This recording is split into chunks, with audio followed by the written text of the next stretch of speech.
The underwater airport that almost became real. The dream that shocked the world. There was a moment in modern engineering when experts believed that humanity was ready to build something that looked impossible. An airport, not on land, not on an island, but deep underneath the ocean's surface. This idea was bold enough to change global travel forever. Why the idea was born? Major coastal cities were running out of land for runways. Expanding airports meant demolishing neighborhoods or reclaiming land from the sea, both extremely expensive. This problem pushed engineers to think differently. If the land above the ocean was limited, they would use the space below it. The first concept designs. Early blueprints showed a massive transparent dome built on the ocean floor. Inside it were complete terminals, long corridors, train tubes, and runways built inside a protected environment. The structure looked like a science fiction city hidden under the sea. How engineers planned to build it. Engineers proposed using a layered shell made from steel, titanium, and pressure-resistant glass. This shell would survive deep-sea pressure for decades. They also planned vibration damping systems to protect the airport from underwater currents and quakes.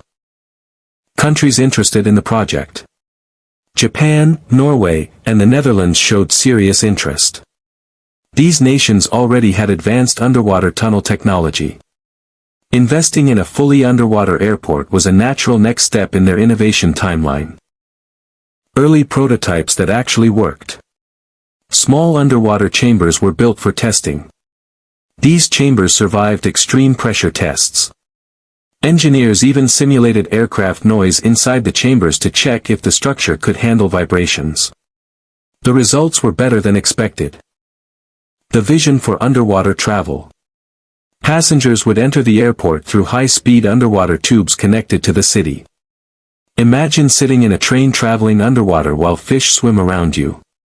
The project aimed to make travel futuristic and silent by removing all surface noise. Safety systems designed for disaster prevention. The plan included multiple escape tunnels, pressure lock rooms, and emergency submarines that could evacuate stranded passengers. Engineers believed that an underwater airport could actually be safer than a regular one because storms and weather could not touch it. The billion-dollar problem. Everything collapsed when the cost estimates arrived. The project needed more than $200 billion. No government wanted to take full responsibility. No insurance company agreed to cover the risk. Investors stepped away one by one. The pressure problem that killed the dream. Even though prototypes survived initial tests, long-term pressure created cracks in experimental materials. The fear was simple.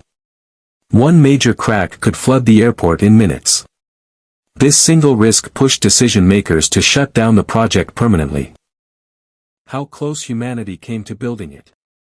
Many people think this project was only a fantasy. The truth is that scientists were already testing structural models, underwater rail tunnels, and internal light systems. Humanity was far closer to building this than most people realize. What the world missed out on. If this airport had been built, it would have unlocked a new era of underwater architecture. Entire underwater hotels, business districts, research labs, and tourism worlds could have followed. Coastal cities could have expanded downward instead of outward. Why the idea still might return. New materials like carbon nanoshells and flexible titanium composites are being developed today. These materials solve many of the pressure problems that destroyed the original idea. There is a chance that a future generation may revive this mega project. The future that almost happened. The underwater airport became a dream that disappeared before the world could see it.